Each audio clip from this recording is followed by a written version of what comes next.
s'assoit sous la fiche déchirée. Elle regarde sa montre. Elle attend. Quelques minutes après, une jeune femme la suit et s'arrête sur le seuil. C'est Justine.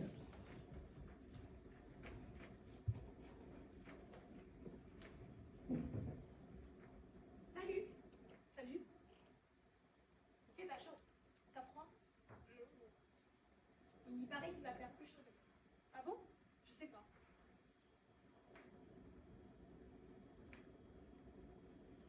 C'est long? De quoi? L'autobus. Il va passer à 5h15. Mais d'ailleurs, depuis quand tu prends 35 fois? Hein?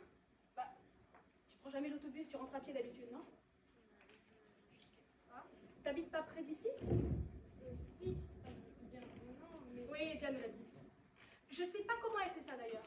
Elle a dû fouiller dans ton dossier. Je sais pas. Comment ça va, Gisèle? Ça m'étonne, ça. Tu lui as dit, non, à Diane? Quoi? Que t'habites pas loin d'ici. Je sais pas, je parle pas beaucoup à Diane. Ça, c'est sûr, tu parles à personne. Tu parles ni à Diane, ni à Mélanie, ni à moi, ni au messager, ni à Monsieur Deschênes, ni même au concierge. Tu parles à personne. Mais là, maintenant, je te parle. As-tu passé une bonne journée, Gisèle? La même que toi, Justine. J'ai fait exactement la même chose que toi toute la journée.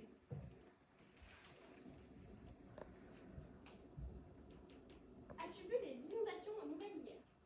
Quelles inondations? Il y avait des gens réfugiés sur les toits. Où ça? Au Pakistan. Non, au Sri Lanka. Je sais plus.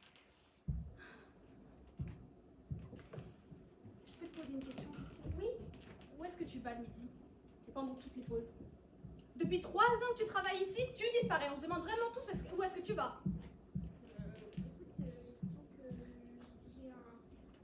Il faut que j'y aille. Excuse-moi. Quelques heures plus tard, dans la cuisine d'un petit appartement modeste au 2e étage d'un duplex, à 20 minutes à pied des laboratoires Lowell. Sur la table de cuisine, un ordinateur. Sur l'écran de l'ordinateur, une femme souriante. C'est l'experte en échange conversationnel. Un petit échec? Ce n'est pas bien grave. Vous avez fait le premier pas et c'est ça qui compte. Vous n'en êtes pas mort, vous voyez? Alors, dites-moi ce qu'il s'est passé. Tapez Enter pour la bonne réponse. Vous n'avez pas su amorcer. Vous avez su amorcer, mais vous n'avez pas su continuer. Vous avez enfilé plusieurs sujets sans les développer, vous avez paniqué. Enter. Bon, c'est une première fois. Un échec n'est jamais agréable, mais au fond, il vaut mieux toucher le fond tout de suite car on ne peut que remonter. Est-ce que cette personne était quelqu'un de votre entourage? Enter. Bon, vous avez choisi de commencer par quelqu'un que vous connaissez. C'est très bien. Nous allons maintenant voir ensemble ce qui s'est passé. Pour bien comprendre le problème, il faut le décomposer. Tapez Enter pour la bonne réponse. Avez-vous été l'initiatrice de la conversation? Enter. Par quel sujet avez-vous commencé? Tapez Enter pour la bonne réponse. Le beau temps, la température. C'est une amorce tout à fait correcte. Plusieurs diront que c'est banal, mais on peut tout à fait construire sur du banal. Il ne faut pas mépriser les sujets anodins, ce que nos amis anglo-saxons appellent le small talk. C'est par là que tout commence. Il faut poser humblement nos petites pierres pour échafauder un dialogue. Mais revenons à notre exemple. Tapez Enter pour la bonne réponse. Votre interlocuteur n'a pas mordu au sujet. Votre interlocuteur a mordu au sujet, mais vous n'avez pas su enchaîner. Qu'est-ce que ça veut dire, mordre au sujet? Tapez Enter pour la bonne réponse.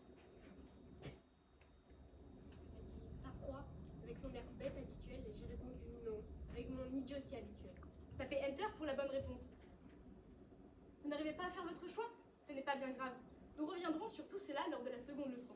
En attendant, si vous le souhaitez, tapez sur Dialogue, puis sur Température, et vous pourrez visionner un court échange qui vous permettra d'improviser avec beaucoup de fluidité. Mais rappelez-vous, ce n'est qu'un exemple. L'improvisation, la conversation n'est qu'une affaire d'improvisation. Alors allez-y, lancez-vous, cliquez sur Dialogue. Enter. Température. Dialogue, température, Enter.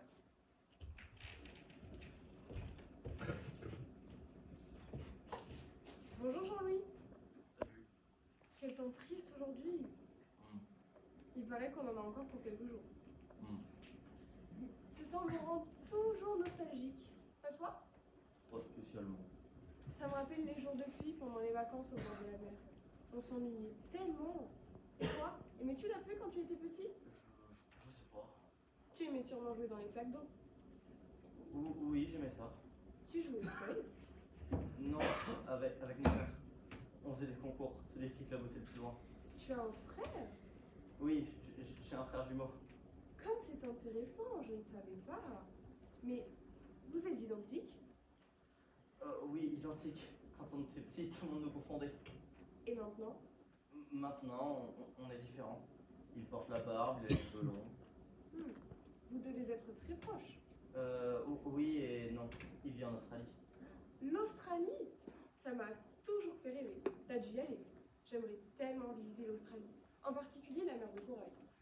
J'ai fait de la plongée dans la mer de corail. C'était magnifique. J'ai vu une méduse géante. Une méduse géante? Mais raconte-moi.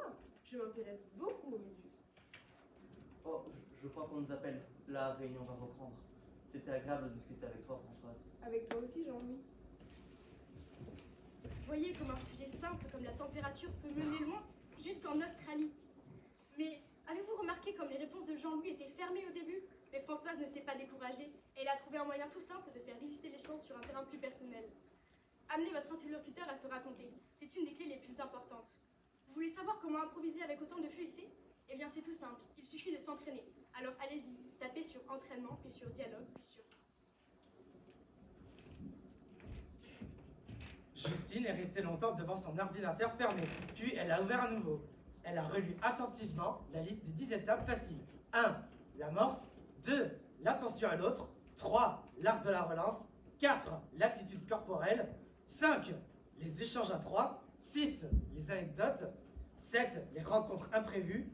8. L'art de la clôture. 9. Les cocktails, les fêtes et les réunions mondaines. 10. La clé du succès. Soliloque, c'est un mot de mon frère, Ghislaine. Il a étudié en théâtre. Il dit que parler tout seul dans la lumière, ça s'appelle un soliloque. Il dit que tous les acteurs rêvent de ça, que c'est grisant, que quand tu as goûté, tu peux plus t'en passer. Il a raison.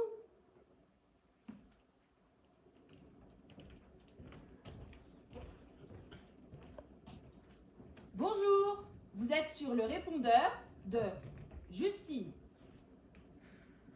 Salut ma petite sœur, encore partie m'embaucher? C'est une blague. Je sais que t'es là et que tu regardes ton grand frère préféré à la télé. Une autre blague.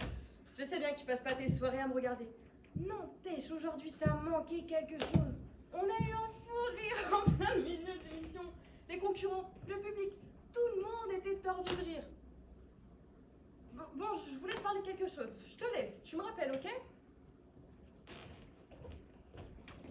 Mon frère fait de la télé, Ghislaine. Il voulait faire les grands rôles dans les grandes pièces. Mais en sortant d'école de théâtre, il a passé une audition pour animer un quiz à la télé à l'heure du dîner.